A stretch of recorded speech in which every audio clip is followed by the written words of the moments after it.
बिस्मिल्लाहिर्रहमानिर्रहीम। अस्सलामुअलैकुम। आप देख रहे हैं JN न्यूज़ और मैं हूं आपकी मेज़बान सुंबल ज़िया।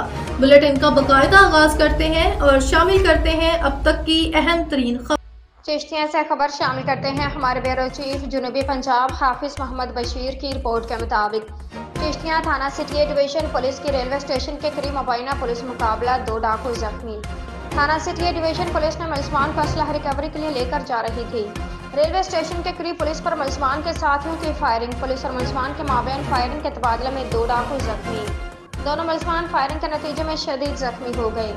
जख्मी मुलजमान की शनाख्त अब्दुल गफ्फार और मुश्ताक बिल्ला के नाम से हुई। 4 मुलजमान मौके से फरार हो गए। ताक़ुब जारी है। दोनों मुलजमान अपने साथियों की फायरिंग से जख्मी हुए हैं। मुलजिम डकैती, रहज़नी जैसे मुख्तलिफ संगीन वारदातों में मुलव्विस हैं। जख्मी मुलजमान को पुलिस की भारी नफरी के मौजूदगी में अस्पताल मुंतकिल कर दिया गया।